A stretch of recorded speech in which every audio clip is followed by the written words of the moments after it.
आप देख रहे हैं श्री हरि कृपा आश्रम चैनल। संस्थापक स्वामी श्री हरि चैतन्य पुरी जी महाराज।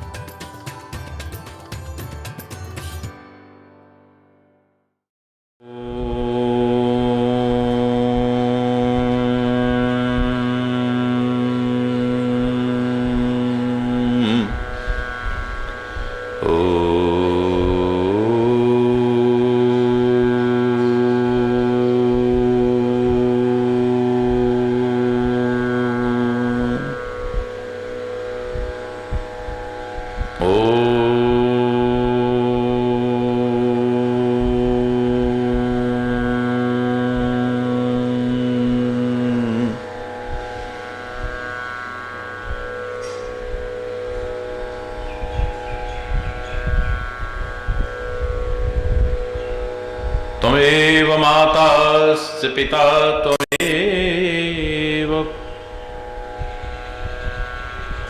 त्वमेव बन्धुश्च सखा त्वमेव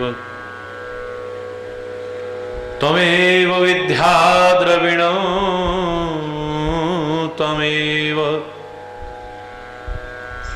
त्वमेव सर्वं मम देव। ओम शांति शांति शांति।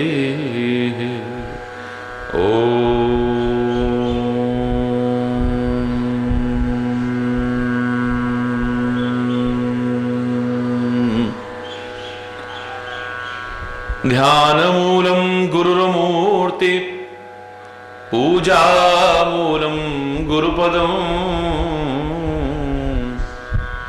मंत्रमूलं गुरुर्वाक्यं मोक्षमूलं गुरुकृपा। ओम शांति शांति शांति।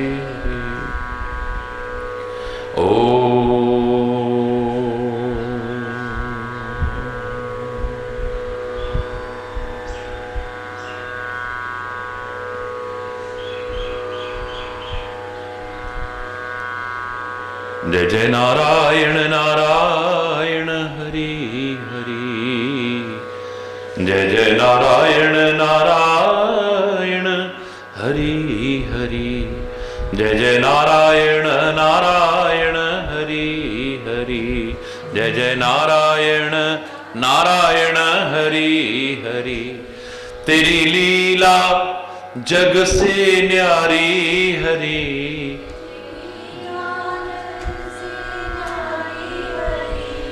भक्तों को लगती प्यारी हरि। भक्तों को लगती प्यारी हरि। जय जय नारायण नारायण हरि हरि। जय जय नारायण नारायण हरि हरि। जय जय नारायण जय जय नारायण नारायण हरि हरि। जय जय नारायण। हम आए शरण तिहारी हरि। हम आए शरण तिहारी हरि। अब राखो लाज हमारी हरि। अब राखो लाज हमारी हरि। जय जय नारायण नारायण हरि हरि। जय जय नारायण। भक्तों के प्राण आधारे हरि। भक्तों के प्राण आधारे हरि। सारे जग के परम सहारे हरि। सारे जग के परम सहारे हरि। जय जय नारायण नारायण हरि हरि। जय जय नारायण नारायण हरि हरि। जय जय नारायण नारायण हरि हरि।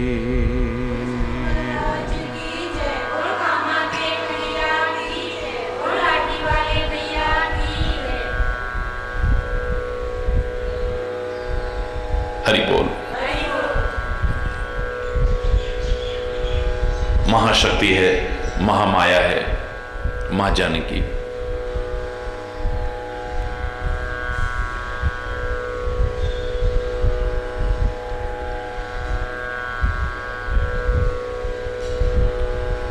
कोई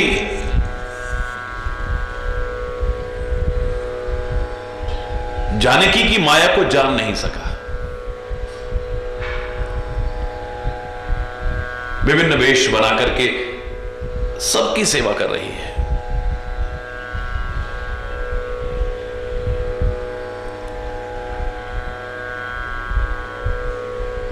मैं तो एक बात अवश्य कहूंगा कि श्री राम तक सेवा करते हैं, श्री कृष्ण सेवा करते हैं, सारे अवतार सेवा करते हैं, सारे संत सेवा करते हैं, सारे महापुरुष सेवा करते हैं, तो सेवा की प्रेरणा तो हम सबको लेनी चाहिए। सेवा कोई सामान्य चीज नहीं है, सबसे महान धर्म है सेवा। और मैं हमेशा कहा करता हूं कि जब हो सके, जहां हो सके, जैसे हो सके, जितनों की हो सके, जिनकी भी हो सके, सेवा का मौका मिले तो अपने हाथ से गंवाने की कोशिश न करें। आए हुए सेवा के मौके को अपने हाथ से गंवाने की कोशिश न करें। सौभाग्यशाली हैं वो लोग जिन्हें सेवा का अवसर मिलता है। प्रभु की सेवा का मौका मिलता है, सदगुरु की सेवा का मौका मिलता है, महापुरुषों की सेवा का मौका मिलता है, माता पिता की सेवा का मौका मिलता है, बड़े बुजुर्गों की सेवा का मौका मिलता है, समाज की सेवा का मौका मिलता है, वतन की सेवा का मौका मिलता है। जो भी मौका मिलता है, सौभाग्यशाली है। और सेवा एक ऐसी चीज है सबको अच्छी लगती है। भगवान श्री राम से पूछा गया कि आपको सबसे ज्यादा प्रिय कौन है, तो याद करिए उन्होंने क्या कहा था, मुझे सारे प्रिय हैं, सारे मेरे द्वारा ही तो उत्पन्न किए हुए हैं, सब मम प्रिय, सब मम उपजाए, मेरे से ही उत्पन्न किए हुए हैं सारे, तो सभी मुझे प्रिय हैं। लेकिन हां कुछ विशेष प्रिय हैं। तो सारी सृष्टि में फिर बताया कि मुझे मनुष्य अधिक प्रिय हैं, तीन महा पुनः विरक्त पुण्य ज्ञानी, ये विभिन्न श्रेणियां बताते गए। सबते अधिक मनुज मोहि भाए, तीन महा द्विज द्विज महा श्रुतिधारी, तीन महा धर्म निगम अनुसारी। तो सब कुछ बताने के बाद अंत में पूछा कि कोई ऐसा बताइए जिससे ज्यादा आपको प्रिय और कोई ना हो। मोहि सेवक सन प्रिय कछु नहीं। भगवान कहते सेवक के जैसा न प्रिय मुझे कोई था, न प्रिय मुझे कोई है, और न ही प्रिय मुझे कुछ होगा। सबसे ज्यादा अगर मुझे कोई प्रिय है तो सेवक प्रिय है।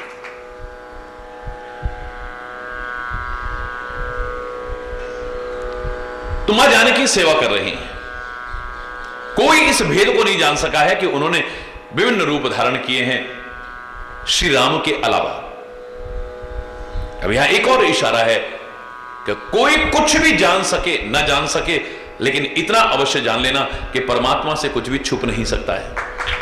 परमात्मा से कुछ छुप नहीं रहा। हम दुनिया से छुपा सकते हैं, लेकिन परमात्मा से नहीं, दुनिया के मालिक से नहीं। और इसीलिए कहा है कि वहां छुपाव करना भी नहीं, क्योंकि उससे कुछ छुपेगा भी नहीं।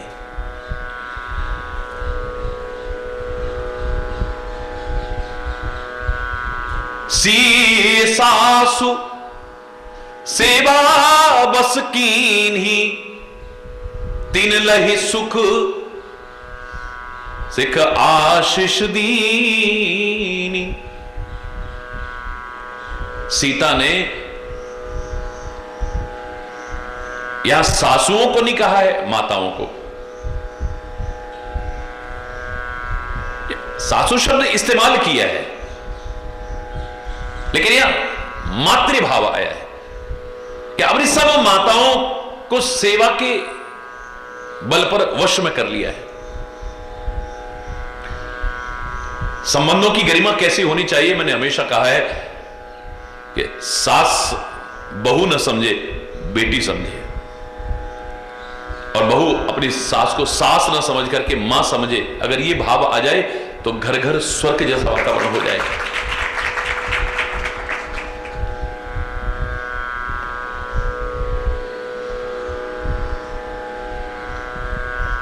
और उनको अगर वश में करना चाहें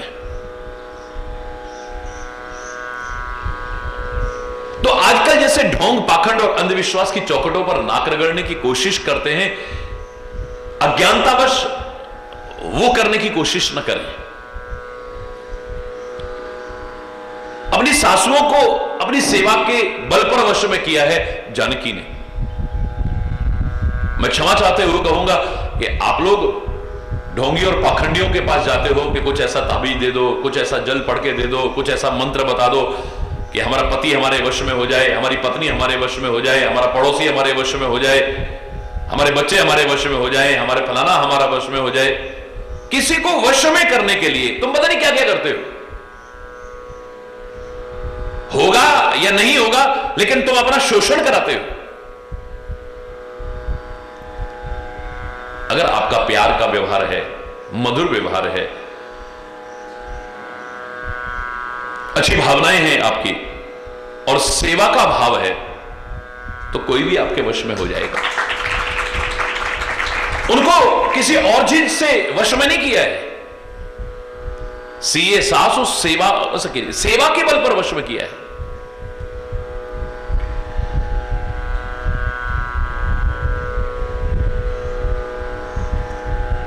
हम अपने आप को सजाने की कोशिश करते हैं, पता नहीं किसी को प्रिय लग पाए या न लग पाए। बाह्य सौंदर्य को कितना भी निखारने की कोशिश करें, पता नहीं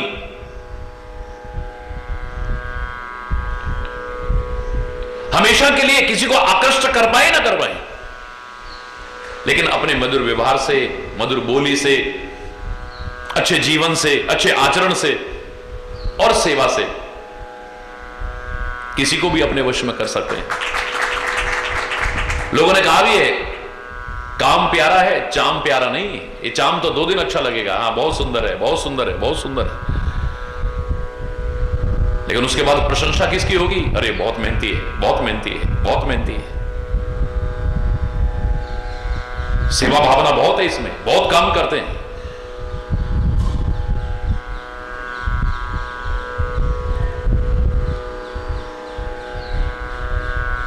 सबको अपने वश में कर लिया है सेवा के बल पर, और उन्होंने भी सेवा से सुख प्राप्त किया है। तिन लय ही सुख, सुख पाया उन्होंने सेवा से। और ये हमेशा एक नियम है कि सेवा जो की जाती है, किसी की भी की जाती है, किसी के द्वारा भी की जाती है, वो सुख पहुंचाने के लिए की जाती है, दुख पहुंचाने के लिए नहीं। अगर दुख पहुंचाने के लिए है तो वो सेवा नहीं, या अपने सुख के लिए की जा रही है तो वो सेवा नहीं। कितना कुछ करके भी सेवा की श्रेणी में नहीं आएगा। तीन लय ही सुख, सेवा से अपने वश में किया है, और माताएं भी उन्होंने सुख प्राप्त किया है, और सुख प्राप्त करके सीख दी है और आशीष दी है, यानी शिक्षा दी है और आशीर्वाद दिया है।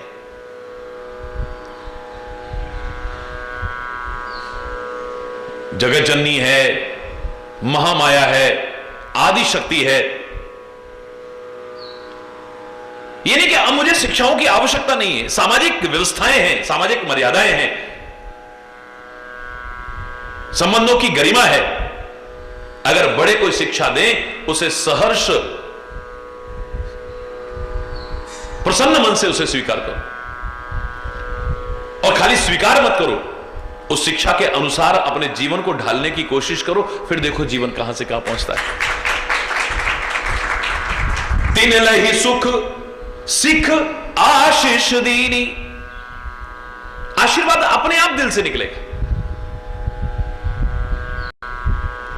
आपके अंदर अगर सेवा भाव है, और जिनकी आप सेवा कर रहे हैं उनके हृदय को सुख पहुंचाते हैं, दुख नहीं पहुंचाते हैं, तो वो शिक्षा भी आपको देंगे और आशीर्वाद भी देंगे।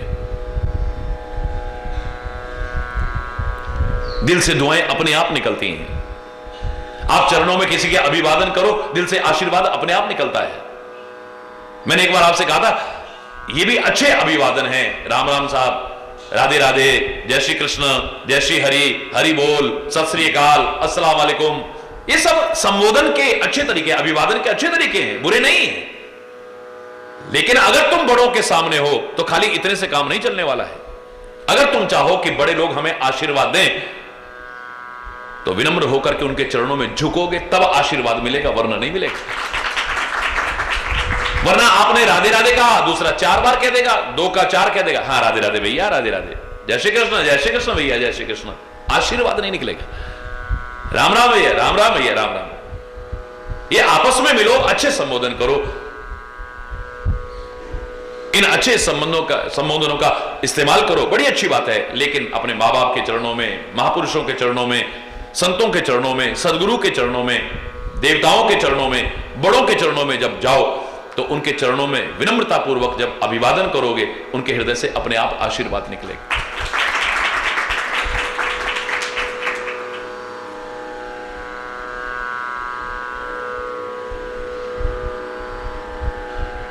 आशीर्वाद भी दिया है।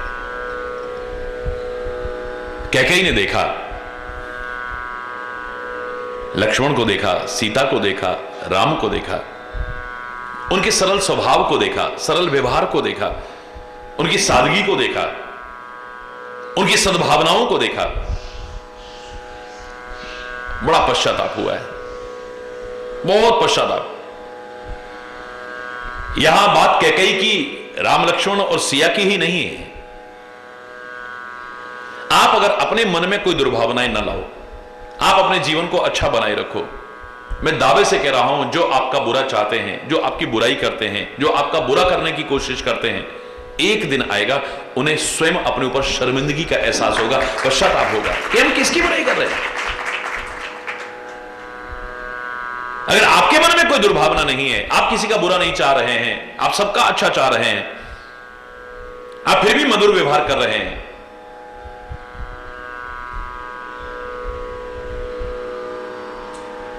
तो एक दिन सामने वाले को अपनी गलती का एहसास अपने आप होगा। कभी अगर इंसान है तो शांत होकर के सोचेगा तो उसे लगेगा कि मैं किसका बुरा कर रहा हूं, मैं किसका बुरा सोच रहा हूं, मैंने किसका बुरा किया, मैं किसकी बुराई कर रहा हूं।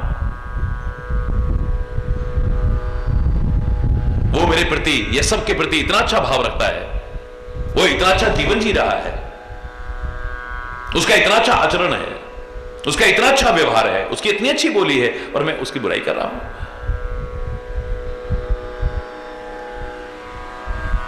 मां से ज्यादा स्नेही, जन्म देने वाली मां से ज्यादा स्नेह जब श्री राम कैकेयी को देते हैं, तो सोचिए, जिसने वनों को भेजा हो, जिसने इतने कष्ट उठाने के लिए भेजा हो, और फिर सामने वाले के मन में कोई दुर्भावना हो और वो इतना अच्छा व्यवहार करे, इतना सम्मान करे, तो कौन होगा जो पानी पानी ना हो जाएगा।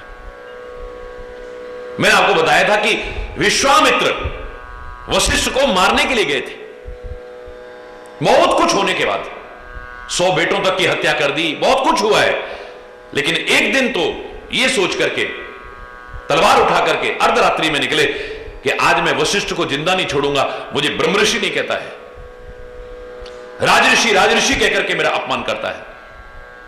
पूर्णिमा का दिन था, आधी रात में चले जा रहे हैं, आश्रम में पहुंचे, वशिष्ठ की कुटिया के पास पहुंचे तो अचानक देखा कि अंदर से रोशनी बाहर निकल रही है, हल्की हल्की करके, कोई छिद्र रह गया होगा, कोई छेद रह गया होगा।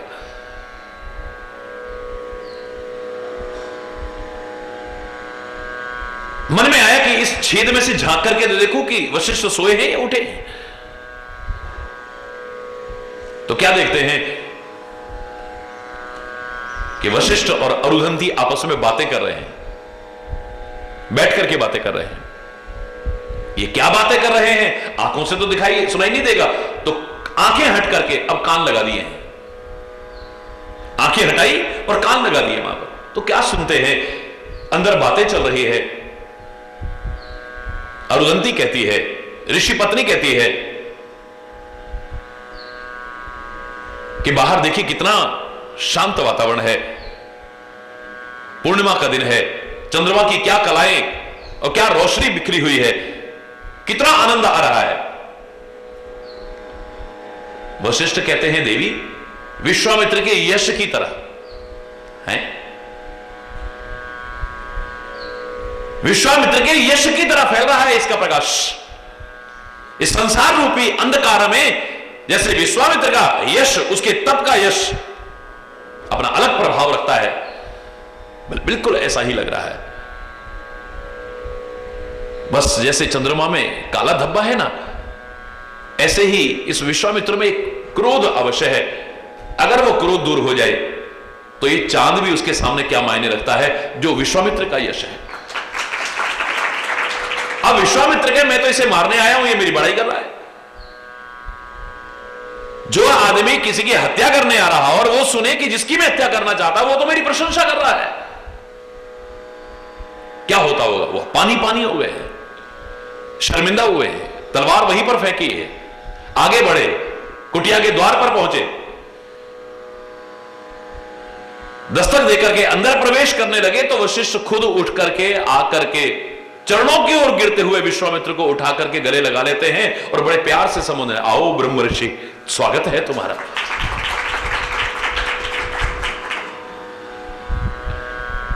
सामने अगर आपके मन में कोई दुर्भावना नहीं आती है तो एक दिन तुम्हारा होगा। संत को हम इतना ऊंचा स्थान क्यों देते हैं? क्योंकि संत की विशेषता यही है कि बुराई करने वाले का, बुरा करने वाले का, बुरा चाहने वाले का भी जो भला चाहे वही तो संत हो सकता है। कबीरा खड़ा बाजार में सबकी मांगे खैर, ऐ परमात्मा सबका भला हो, किसी का बुरा ना हो। संत की यह कामना होती है। कबीरा खड़ा बाजार में सबकी मांगे खैर, ना काहू सो दोस्ती ना काहू सो बैर। भाई मेरा किसी है,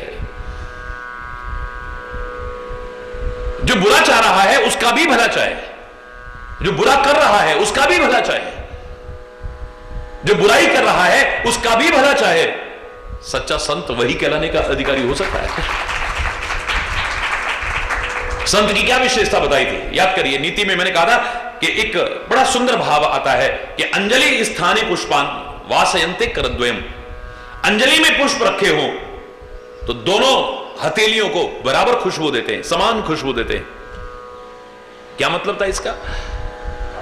अंजलि में ऐसे करके फूल रखे हो तो दोनों हथेलियों को बराबर खुशबू देते हैं। इसका अर्थ था एक हथेली फूल को उसके घर से उजाड़ती है।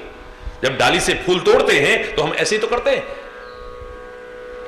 एक हथेली उस फूल को डाली से उजाड़ती है, उसके घर से उखाड़ती है, और दूसरी उसे सहारा देती है। चाहे हाथ में रखो या किसी थैले में रखो, झोले में रखो, टोकरी में रखो, किसी भी चीज में रखो, आप यही तो करते हो। इस फूल को एक हथेली ने उजाड़ा था उसके घर से, और उस बुरे वक्त में उसने सहारा दिया था।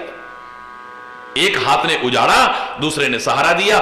लेकिन जब अंजलि बनाकर के फूल रखे गए तो उसके मन में कोई दुर्भावना नहीं, इसने मुझे उजाड़ा था, इसको खुशबू नहीं दूंगा, और इसने ऐसे आड़े वक्त में मेरा सहारा बना था, ये इसको ज्यादा खुशबू दे दूं। दोनों को बराबर खुशबू देता है, यही विशेषता है। उसके मन में कोई दुर्भावना नहीं आती। इस हाथ ने मुझे उजाड़ा था, इसको मैं खुशबू क्यों दूं, और इस हाथ ने मुझे सहारा दिया था, इसको ज्यादा खुशबू दे दो। दोनों को बराबर खुशबू है। चंदन की तरह है संत का स्वभाव कि चाहे कोई उसके टुकड़े टुकड़े कर दे, चाहे उसको घिस दे बुरी तरह से, चाहे कोई उसको आग में झोंक दे, लेकिन फिर भी वो खुशबू ही दे, कुछ और नहीं। बुरा चाहने वाले का, बुरा करने वाले का, बुराई करने वाले का भी भला चाहे, वही तो संत है। हरि बोल। पुराने जमाने में एक वो कहानी प्रचलित थी कि संत नदी के किनारे संध्या कर रहे थे। अचानक उनकी निगाह गई कि एक बिच्छू बहता हुआ जा रहा है। उन्होंने कहा बह जाएगा बेचारा, मर जाएगा, उठा लिया उसे, निकाल के बाहर रख देता हूं। लेकिन बाहर निकाल करके जब तक रखते तब तक तो हथेली में काट गया, वो डंक मार गया। तो हथेली ऐसे वो जलन के मारे ऐसे हिली और वो फिर वापस गिर पड़ा। संत ने फिर उसे उठाया, कि बाहर निकाल के रख देता हूं, लेकिन तब तक फिर उसने काट दिया। एक बार ने कई बार हुआ, संतों से उठाते हैं, वो डंक मारता है, फिर हाथ हिलता है, फिर उस नदी में गिर जाता है, बहने लगता है, फिर उसे उठाने की कोशिश करते। एक व्यक्ति देख रहा था, उसने कहा बाबा जी बड़े बेवकूफ हैं, आप पागल हैं। बोले क्यों भैया, क्या हो गया? बोले बिच्छू तुमको बार बार डंक मारे जा रहा है और तुम उसको उठाए जा रहे हो। बोले भैया मेरे मन में आया था ये बह रहा है, इसको बहने से बचा लूं, किनारे निकाल करके रख देता हूं, पर वो तो तुमको डंक मार रहा है, तो तुम पागल नहीं हो? वो बार बार डंक मार रहा है, तुम बार बार उसे बचाने की कोशिश कर रहे हो। तो संत बड़े आराम से कहते बिच्छू अपना काम नहीं छोड़ रहा, तो संत अपना काम काहे को छोड़े? उसका काम डंक मारना है, वो डंक मार रहा है, मेरा काम किसी को बचाना है, मैं अपना काम कर रहा हूं। हरि बोलना, जोर से बोल रहा है। अपने अपने काम पे करे। दुष्ट आदमी अपनी दुष्टता ना छोड़े तो संत अपनी संतता काहे को छोड़े? एक सज्जन अपनी सज्जनता काहे को छोड़े? राम के मन में किसी प्रकार की कोई दुर्भावना नहीं आई कैकेयी के प्रति। लक्ष्मण के मन में कोई दुर्भावना नहीं आई है कैकेयी के प्रति। सीता के मन में कोई दुर्भावना, किसी प्रकार की दुर्भावना नहीं आई है। तो लख सिए सहित सरल दो भाई, कुटिल रानी पछतानी अघाई। बुरी तरह से पछता रही कुटिल रानी, वो कैकेयी बुरी तरह से पछता रही है उनका सरल स्वभाव देख करके। मैंने इन सुकुमार राजकुमारों को, इस सुकुमार राजकुमारी को जंगलों के कष्ट उठाने के लिए भेजा। इनको जो मेरा इतना सम्मान कर रहे हैं, मेरे प्रति कोई दुर्भावना नहीं रख रहे हैं, इतना सब होने के बाद भी मेरा सम्मान कर रहे हैं। हरि बोल। अवन जमई जाचत कैकेयी,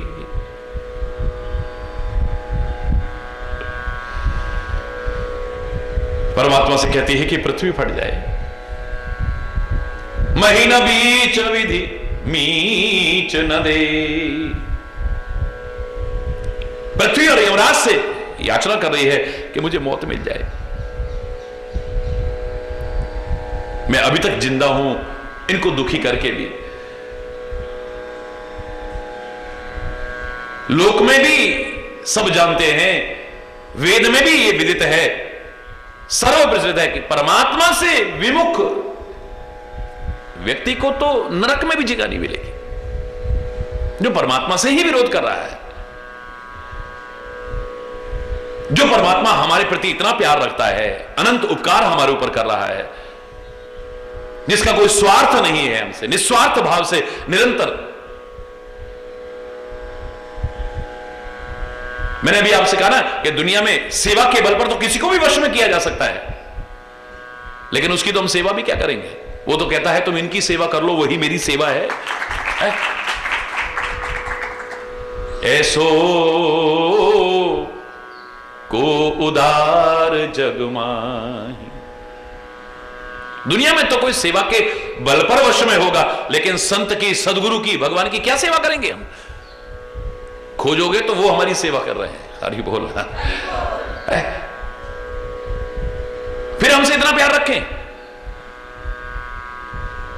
बिनु सेवा जो द्रवे दीन पे, राम सरिस को नाही। ऐसो को उदार जग माही। ऐसो को उदार जग माही।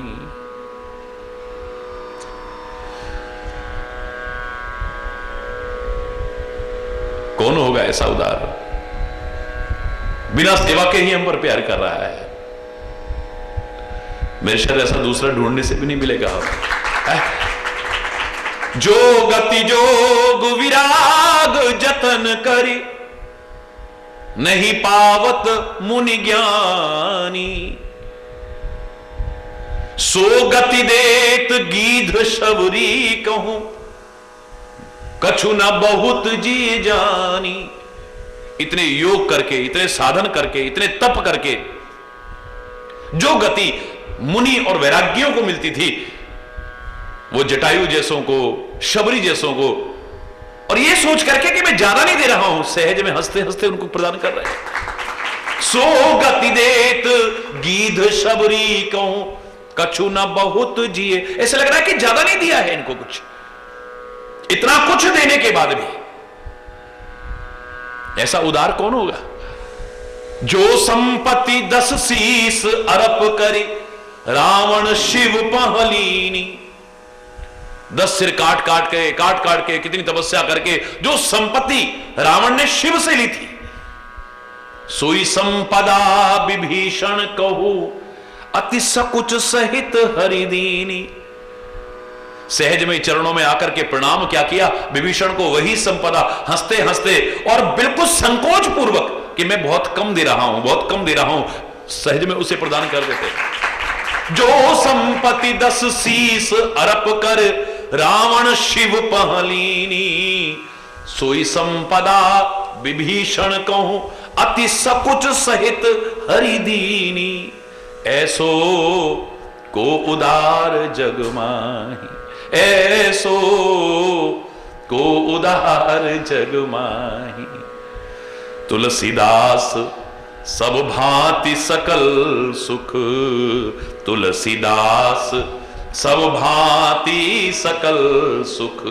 जो चाहस मन मेरो, जो चाहस मन मेरो, तो भज राम काम सब पूर्ण, तो भज राम काम सब पूर्ण।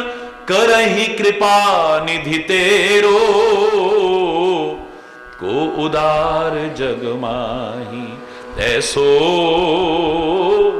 को उदार। अगर तू चाहता है कि तेरी हरी इच्छा पूरी हो तो किसी और की शरण में जाने की आवश्यकता नहीं है, बस राम का भजन कर तू। ऐसा उदार कौन हो?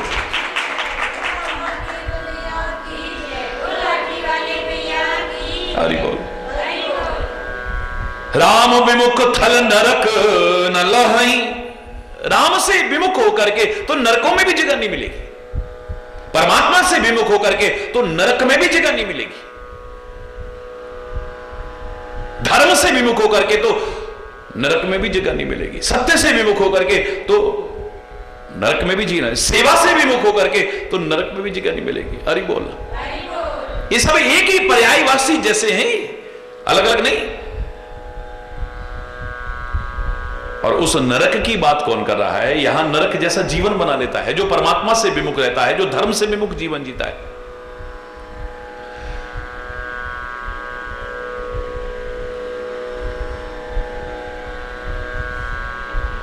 आनंद पूर्वक दिन निकल रहे हैं। अब एक एक क्षण, दिन कब हुआ, रात कब हुई, अब पता ही नहीं चल रहा है, क्योंकि परमात्मा के चरणों में जो आनंद आ रहा है, उस आनंद के रहते समय जाते पता ही नहीं चल रहा है। क्योंकि आनंद और सुख की घड़ियां बीतते नहीं पता चलती हैं, कब निकल गई, कब निकल गई है, इतना टाइम हो गया, इतना टाइम हो गया। और दुख और कष्ट की घड़ियां कांटे नहीं कटती हैं, एक एक क्षण कल्प के समान व्यतीत होता है। यहां लोगों को आनंद आ रहा है, आनंद पा लिया है,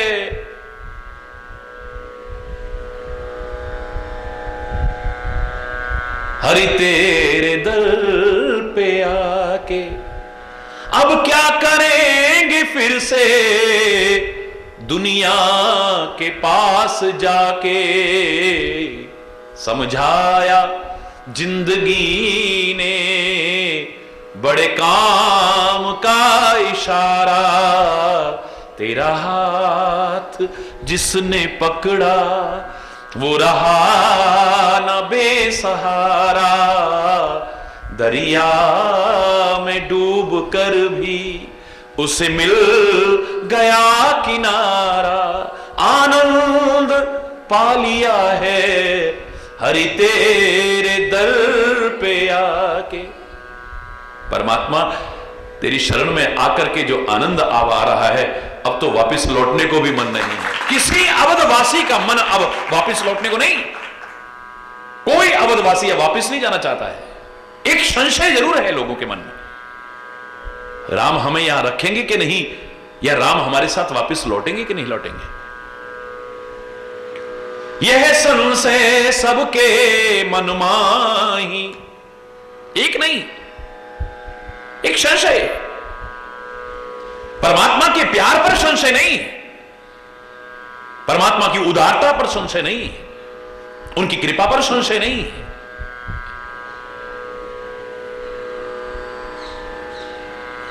बस एक संशय है, राम गवन विधि अबध की नाई। हरि बोल।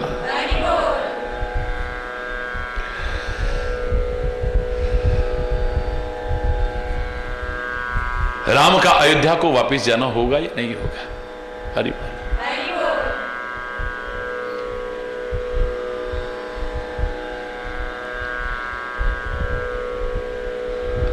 मेरे शायद इस प्रसंग का सबसे बड़ा सार रूप में संदेश अगर मैं देना चाहूं एक शब्द में,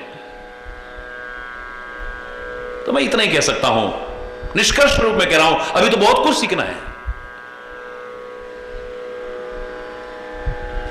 राम हमारे साथ अवध जाएंगे कि नहीं जाएंगे, ये प्रश्न मत रखो, ये संशय मत रखो। राम को हम हमेशा साथ रखेंगे, ये संकल्प ले लो। एक क्षण को भी राम से अलग नहीं होना और राम को दूर नहीं करना है अपने आप से। हरि बोल। वो दूर नहीं है हमसे, हम दूर कर बैठते हैं उसे।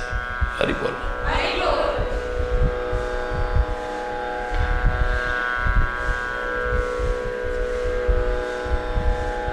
अगर वो हमारे साथ रहा तो फिर जीवन कैसा बनेगा शायद हमने भी नहीं सोचा होगा। कितना सुंदर और महान दिव्य बनेगा शायद हमने भी ना सोचा होगा। हम धर्म को दूर कर बैठते हैं, परमात्मा को दूर कर बैठते हैं, सत्य को दूर कर बैठते हैं, न्याय को दूर कर बैठते हैं, सेवा से विमुख हो जाते हैं, तभी हमसे गलतियां होती हैं। हरि बोल। ये आवश्यक नहीं की।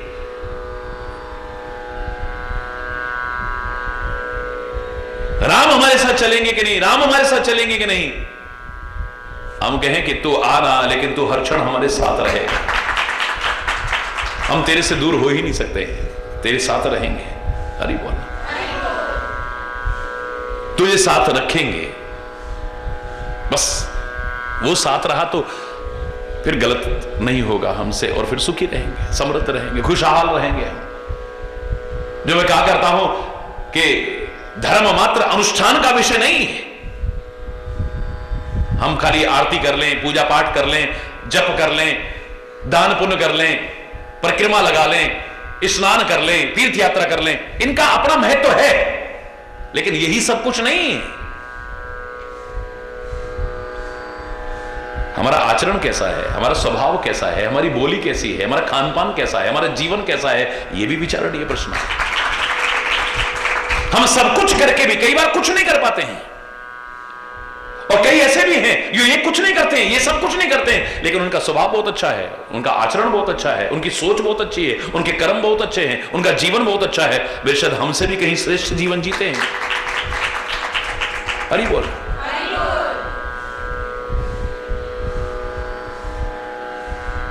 ये सारे अनुष्ठान हैं, धर्म के अनुष्ठान है ये। और मैंने हमेशा कहा है, धर्म मात्र अनुष्ठान का विषय नहीं है, ये आचरण का विषय है। आज जगह जगह देखो आप, धर्म के अनुष्ठान बढ़ रहे हैं, काश आचरण बढ़ गया होता तो फिर बात ही क्या थी। घंटी भी बजाते हैं, शंख भी बजाते हैं, तिलक भी लगाते हैं, माला भी पहनते हैं, माला भी जपते हैं, दान पुण्य भी करते हैं, तीर्थ यात्रा भी करते हैं, तीर्थ स्नान भी करते हैं, ग्रंथों का पाठ भी करते हैं, लेकिन बस निंदा चुगली में लगे हैं, बुराई में लगे हैं, किसी का हक छीनने में लगे हैं, गलत चिंतन रखते हैं, गलत कर्म करते हैं, गलत स्वभाव रखते हैं। तो सब कुछ करके भी कुछ नहीं किया है हमने। हरि बोल।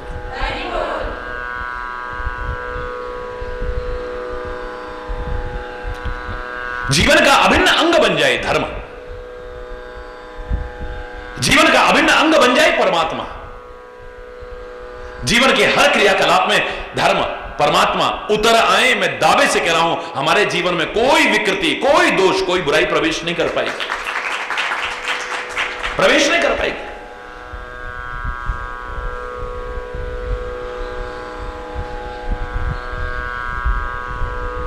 हरि बोल।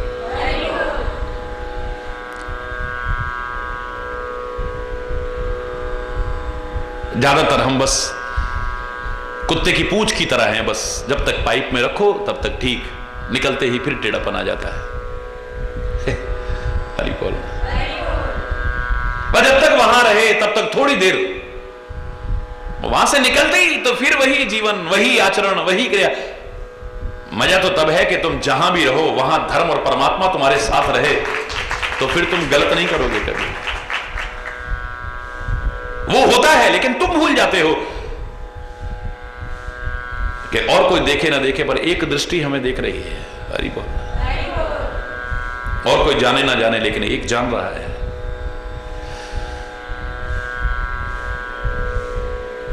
और किसी से चाहे हमारा सब कुछ छुप जाए लेकिन उससे कुछ छुपने वाला, बोलो ना हरि बोल, जोर से बोलो ना, और जोर से बोलो। राम गवन विधि अवध की नाही। अयोध्या वापिस राम लौटेंगे कि नहीं लौटेंगे? हरि बोल।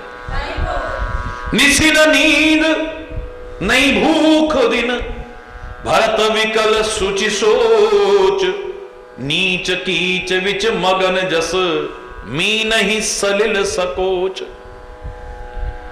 जैसे तले में जाकर के जो कीचड़ सा होता है उसमें मछली फंस जाए, जल की कमी के कारण, उस कीचड़ में रहने के कारण जैसे मछली तड़पती है, बिल्कुल वही दशा भरत की हो रही है। रात में नींद नहीं आ रही है, दिन में भूख नहीं लग रही है, व्याकुल है, सोच मग्न है। हां, सोच ऐसी नहीं है जो जीवन को अधोगति की ओर ले जाए, सुचि सोच, पवित्र सोच है।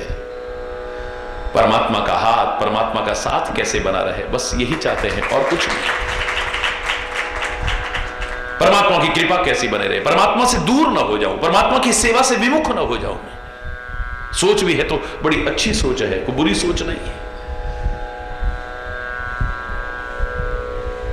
कोई धन पाने के लिए व्याकुल है, कोई मान सम्मान पाने के लिए व्याकुल है, सुख सुविधाएं पाने के लिए व्याकुल है, कोई किसी को पाने के लिए व्याकुल है, लेकिन ये तो प्रभु को पाने के लिए व्याकुल है।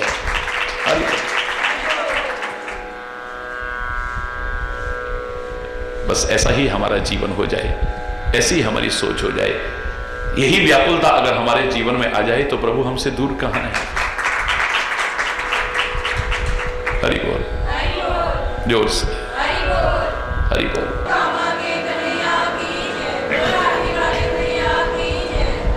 हरि बोल, हरि बोल। भरत को कोई उपाय नहीं सूझ रहा है कि कैसे श्री राम को अवध में ले जाकर अभिषेक किया जाए, सिंहासन पर बिठाया जाए। मन में आता है। मैंने हमेशा कहा है कि मन साधक भी है, बाधक भी है, मन शत्रु भी है, मित्र भी है। अगर यही मन हमारे कंट्रोल में हो तो इससे बड़ा दोस्त हमारा कोई नहीं, और अगर हमारे कंट्रोल में न रहे तो इससे बड़ा दुश्मन भी दुनिया में हमारा कोई नहीं है। मन सही मार्ग भी दिखा सकता है, गलत राह पर भी ले जा सकता है, गारंटी नहीं है। आत्मा की आवाज कभी गलत नहीं हो सकती है, लेकिन जो भक्त परमात्मा के पूर्णतया समर्पित है, जो शिष्य सदगुरु के पूर्णतया समर्पित है, उसका मन भी उसे गलत राह नहीं दिखा सकता। उसके मन में भी जो आएगा वो गलत नहीं हो सकता है। उसके मन की वो कल्पनाएं, जल्पनाएं भी व्यर्थ नहीं हो सकती है और व्यथा नहीं हो सकती। भरत के मन में आता है कि गुरुदेव की आज्ञा पर राम वापिस जा सकते हैं, लेकिन मन ही कह देता है, गुरुदेव ऐसी आज्ञा देंगे क्यों? गुरुदेव तो राम का रुख देखेंगे ना। जो शिष्य सदगुरु के बताए राह पर चल रहा हो पूरी तरह से, मन वचन कर्म से, जो सही दिशा में ठीक से चल रहा है, गुरु भी उस पर कोई आदेश जबरदस्ती थोपेगा नहीं। वो जानता है कि मेरा शिष्य जिस दिशा में जा रहा है वो गलत नहीं हो सकती। इसका जो मन भी कहेगा मैं उसके विरुद्ध भी नहीं जाऊंगा।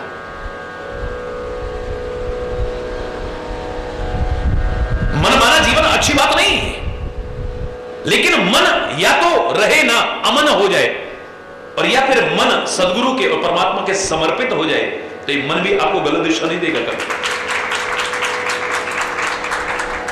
तो जिस राम ने अपने मन के अनुकूल कभी जीने की कोशिश नहीं की है, वेदों के अनुकूल जीने की कोशिश की है, धर्म के अनुसार जीने की कोशिश, मर्यादाओं के अनुसार जीने की कोशिश की है, गुरु आज्ञा के अनुसार जीने की कोशिश की है, अब तो उसका मन भी जो राह दिखाए वही सही है, गलत हो ही नहीं सकती है। तो भरत के मन में आता है कि राम का जो मन होगा गुरुदेव तो वही कहेंगे, राम का जो रुख होगा गुरुदेव वही कहेंगे, क्योंकि गुरु भी अपनी आज्ञा को जबरदस्ती थोपता नहीं। हरि बोल। जो शिष्य पूरी तरह से समर्पित भाव से चल रहा है, मन से, वचन से, कर्म से,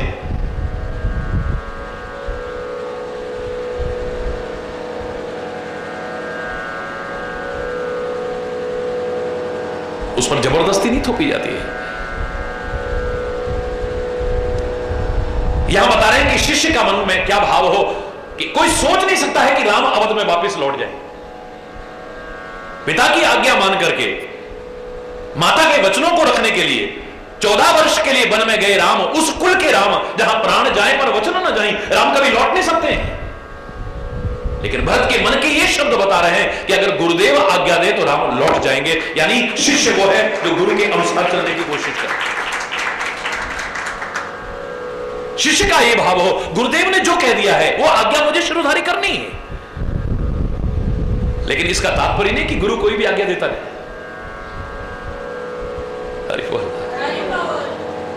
ये आजकल के तथागत गुरुओं को भी संदेश है। अवस फिर ही गुरु आयस पाई। राम लौट नहीं सकते अयोध्या को, लेकिन भरत के मन में आ रहा है, एक भक्त के मन में आ रहा है, और यह सत्य बात है कि राम गुरु की आज्ञा से संदेह नहीं कहीं भी, अवश्य ही लौट जाएंगे, अवश्य लौट जाएंगे। अगर गुरुदेव आज्ञा दे दे, वशिष्ठ आज्ञा दे दे, राम एक क्षण नहीं लगाएंगे, तुरंत लौट जाएंगे वापिस अयोध्या। लेकिन मुनि पुनि कहब राम रुचि जानी, पर गुरु वशिष्ठ भी वही कहेंगे जिसमें राम की रुचि होगी। जब तक मन सौंपा नहीं है तब तक ये मन कुमार्ग पर भी ले जा सकता है। तो कोई भी संत, कोई भी सदगुरु या परमात्मा आपके मन के अनुसार, आपकी रुचि के अनुसार नहीं चलाएगा आपको। आपकी रुचि तो आपको गलत रास्ते पर भी ले जा सकती है, आपके मन में तो कुछ गलत भी आ सकता है। लेकिन जब ये दशा हो जाए तो गुरु भी कहता है बेटा जो तेरी रुचि है उसी के अनुसार चलो। या तो गुरुदेव आज्ञा दे, राम एक क्षण भी विलंब नहीं, अवश्य लौट जाएंगे। लेकिन गुरु वशिष्ठ भी राम की रुचि देख करके चले। जबरदस्ती अपना बड़प्पन थोपा नहीं जाता है कि नहीं मैं गुरु हूं तो मेरी बात माननी पड़ेगी। अरे बोलना, हम माता पिता है तो तुम्हारे माने, अगर तुम सही चल रहे हो तो उसी पर चलाने की और कोशिश करनी चाहिए। सच्चा सदगुरु वही है, सच्चा संत वही है, सच्चे माता पिता वही हैं। अगर उनके शिष्य, अगर ये समाज, अगर ये बच्चे सही दिशा में चल रहे हैं तो उनके मार्ग को और भी मजबूत करने की कोशिश की जाए, हटाने की कोशिश न की जाए वहां से। फिर भरत के मन में आता है कि राम फिर कैसे जाएंगे? मैं राम को लौटाने के लिए आया हूं। गुरुदेव के कहने पर अवश्य चले जाते, लेकिन गुरुदेव राम का रुख जानकर के बात करेंगे। हाँ, एक तरीका और है, मात कहूं बहरहूं रघुराऊ। मात कहूं, अगर मां कहे राम तुरंत लौट जाएंगे, एक क्षण नहीं लगाएंगे। यानी पुत्र वो है जो माता पिता की आज्ञा को तुरंत शिरोधार्य करे, ऐसा होना चाहिए। लेकिन राम जननी हठ कर न खाऊ, लेकिन मां भी तो ऐसी होनी चाहिए। भरत का मन अपने आप जवाब दे रहा है कि मां कौशल्या कहें तो राम एक क्षण नहीं लगाएंगे, अयोध्या को लौट जाएंगे। लेकिन मां कौशल्या राम की मां है, वो जबरदस्ती अपनी बात को थोपेगी नहीं, जबरदस्ती हट नहीं करेगी। राम जननी हट कर भी क्या राम की मां हट करेगी कि नहीं तुम्हें चलना पड़ेगा, नहीं तुम्हें चलना पड़ेगा।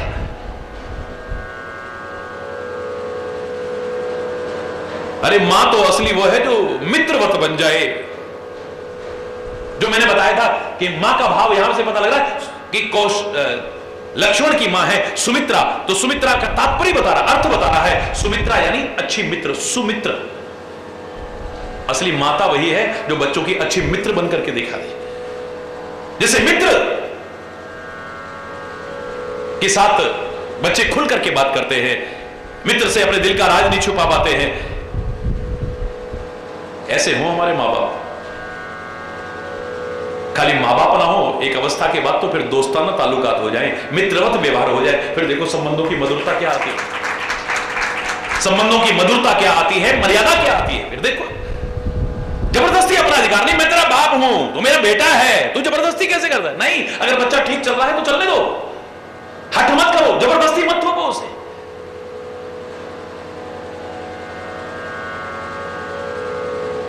हर व्यक्ति अगर अपने कर्तव्य का ठीक से पालन करे, अधिकार की लड़ाई खत्म हो जाएगी। हम अधिकार के लिए लड़ते हैं, लेकिन हमारा कर्तव्य क्या है इसे पहचान नहीं पा रहे हैं और उसका पालन नहीं कर पा रहे हैं। बच्चे अपने कर्तव्य का पालन करें, मां बाप को अपना अधिकार मानना पड़ेगा, मांगना नहीं पड़ेगा। हम मां बाप है तुम्हारे, हमारी सेवा करो, हमारा सत्कार करो, हमारी इज्जत करो, हमारा ये करो, ये क्यों कर रहे हो, हमारी उपेक्षा क्यों कर रहे हो, हमारा निरादर क्यों कर रहे हो? बिल्कुल नहीं। अगर बच्चे कर्तव्य का पालन करें, मां बाप को अधिकार मांगना नहीं पड़ेगा, और मां बाप अपने कर्तव्य का ठीक से पालन करें तो बच्चों को अधिकार के लिए कोर्ट कचहरी के चक्कर नहीं काटने पड़ेंगे।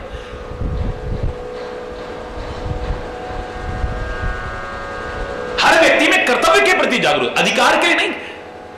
पति अपने कर्तव्य का ठीक से पालन करे, पत्नी को अपना अधिकार मांगना पड़ेगा, और पत्नी अपने कर्तव्य का ठीक से पालन करे तो पति को अपना अधिकार मांगना पड़ेगा। हर व्यक्ति का कर्तव्य दूसरे का अधिकार है। अगर हर व्यक्ति अपने कर्तव्य का ठीक से पालन करे, अधिकार की लड़ाई ही खत्म हो जाएगी। अपनी अपनी ड्यूटीज को ठीक से पालन करें। तू कर रहा है नहीं कर रहा है इस विवाद में ना पड़ के, मैं कर रहा हूं या नहीं इस पर ध्यान हो। मैं अपनी ड्यूटी को पूरी तरह से पालन कर रहा हूं, मैं अपने कर्तव्य का ठीक से निर्वाह कर रहा हूं, फलाना नहीं कर रहा, फलाना नहीं कर रहा, इस विवाद में नहीं पड़ना है।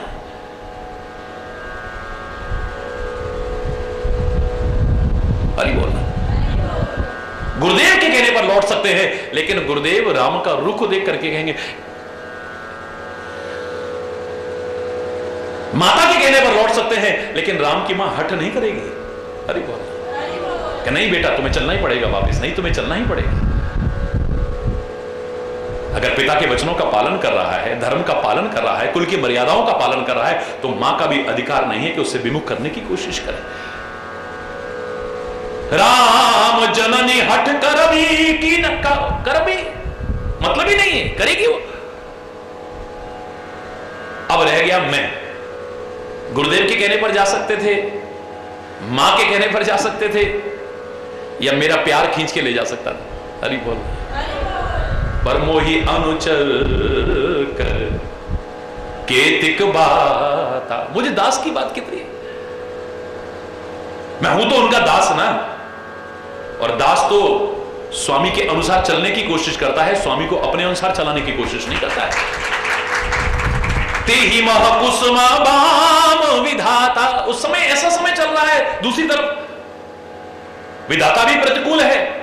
जो हट करहूं तो निपट कुकरहूं। अगर मैं हट करता हूं कि नहीं प्रभु आपको चलना पड़ेगा, नहीं प्रभु आपको चलना पड़ेगा, अगर मेरा प्यार है, अगर मेरा प्यार है, नहीं नहीं नहीं, वो सेवक ही क्या जो स्वामी को धर्म संकट में डाल दे।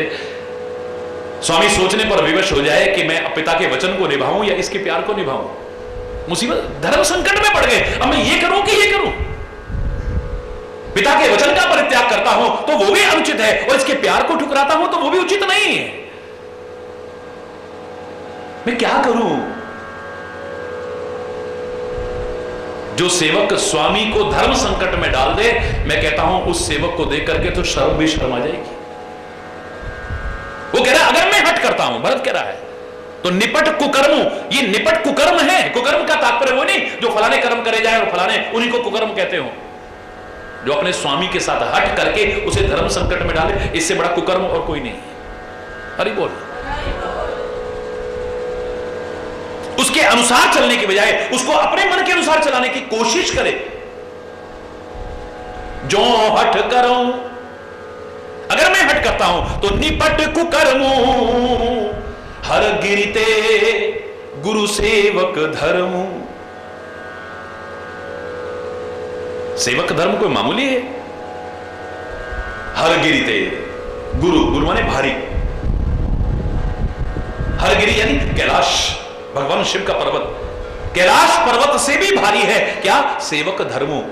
सेवक कहलाना बड़ा सरल है, सेवक अपने आप को समझना बड़ा सरल है, लेकिन जिस दिन सेवक समझ गए तो जिंदगी समझ जाएगी हमारी। जिस दिन सेवक बन गए जिस दिन, सेवक कहलाना बड़ा है। ये फलाने का सेवक है, ये फलाने का सेवक है, कहलाना बड़ा सरल है। सेवक अपने आप को समझना बहुत सरल है। अरे हम तो आपके सेवक हैं जी, हम आपके, लेकिन सेवक बनना इतना सरल नहीं है, मजाक नहीं है सेवक बनना। भगवान परशुराम भी सामने खड़े होकर के राम के प्रश्न का उत्तर देते समय चुप करा देते हैं। कौन है जिसने धनुष तोड़ा होगा? बोले होए कोई एक दास तुम्हारा, आपका कोई दास ही होगा, आपका सेवक होगा। बोले सेवक? तू मेरा सेवक कैसे हो सकता है? क्या सेवा की है तूने? सेवक सो जो करे सेवकाई, सेवक तो वो है जो सेवा करे। शत्रुता का काम करके और सेवक कहला रहा है तू? अरे बोल। सेवक का काम अपने मन को कैसे सुख मिले ये सोचना नहीं है, जिसकी सेवा कर रहा है उसके मन को कैसे सुख पहुंचे ये सोचना है और वो करना है। अरे बोल। सेवा अपने सुख के लिए नहीं की जाती है, औरों को सुख पहुंचाने के लिए की। सुख मिल जाएगा अलग बात है, आपको सुकून मिलेगा सेवा करके एक अलग बात है, आपको शांति मिलेगी सेवा करके अलग बात है, लेकिन मुझे सुख मिलेगा ये सोच करके नहीं, सेवा करेंगे तो मेवा मिलेगा ये सोच करके नहीं। चाहे वतन की सेवा करना चाहो या समाज की सेवा करना चाहो, दीन दुखियों की सेवा करना चाहो, असमर्थ असहायों की सेवा करना चाहो, मां बाप बड़े बुजुर्गों की सेवा करना चाहो, गुरु सेवा करना चाहो, प्रभु सेवा कर, जो भी सेवा करना चाहो, जो अपने सुख की कामना लेकर के सेवा करने की कोशिश कर रहा है वो सेवक हो ही नहीं सकता है। जो अपने सुख की सोच करके कर रहा है, सुख मिलेगा अलग विषय है, लेकिन सुख मिलेगा ये सोच करके सेवा करे तो सेवा नहीं कर रहा है। हरि बोल। फिर स्वामी को सुख पहुंचाने का भाव हो, जिसकी सेवा कर रहे हैं उसको सुख पहुंचाने का भाव हो, उसे दुखी करने का भाव न हो। किसी भी वजह से अगर उसको दुख पहुंचाया तो फिर वो सेवा काहे की है? हरि बोल। अगर मैं जिद करता हूं, मेरे प्यार में खिंचे हुए राम चले जाएंगे, प्यार के वश में हो जाते हैं मेरे राम, प्यार में बंध जाते हैं मेरे राम। लेकिन धर्म संकट में पड़ जाएंगे। मैं खाली उनका प्रेमी नहीं हूं, खाली उनका भक्त नहीं, उनका सेवक हूं, मैं दास हूं, उनका अनुचर हूं उनका।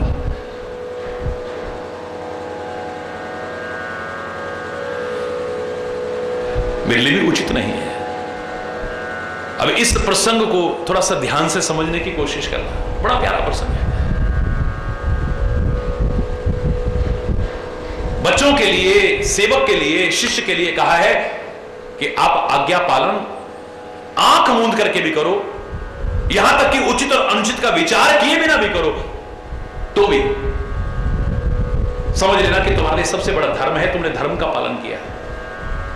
सिर धरा आयस करिए तुम्हारा, परम धर्म यह नाथ हमारा। किसी के लिए कोई बड़ा धर्म होगा, किसी के लिए कोई बड़ा धर्म होगा, लेकिन हे गुरुदेव, हे महापुरुष, हे संत, हे माता पिता, हे बड़े बुजुर्गों, आपकी जो सेवा हम कर रहे हैं, आपकी आज्ञा पालन सिरोधार्य करके जो कर रहे हैं, हमारे लिए सबसे बड़ा धर्म वही है। ये भाव आए, समझ लेना कि आपने धर्म का पालन किया है। और रामायण के शब्दों में अगर देखें तो बड़े प्यारे शब्द हैं, मातु पिता प्रभु गुरु के बानी। बोलो, मातु पिता प्रभु गुरु के बानी, बिनहि विचार करिए शुभ जानी, बिनहि विचारी करिए शुभ जानी। माता पिता गुरु स्वामी इनकी आज्ञा का पालन बिना विचारे भी कर दो, शुभ जान करके तुम्हारे जीवन का कल्याण होगा, अकल्याण नहीं हो सकता है। जबकि बिना विचारे कुछ भी नहीं करना चाहिए दुनिया में। बिना विचारे जो करे सो पाछे बचता है, काम बिगाड़े आपनो जग में होत हंसाए। बिना विचारे तो कुछ भी नहीं करना चाहिए, लेकिन इसको बिना विचारे भी कर लेना तो भी हो जाएगा। फिर आगे स्पष्ट करके कहते हैं कि उचित की अनुचित करिए विचारो, बोलो उचित की अनुचित करिए विचारो। ओए उचित और अनुचित का भी विचार कर लिया तो सिर पातक भारू, सिर पर भारी पाप चढ़ेगा और समझ लेना कि आपने धर्म का परित्याग कर दिया है।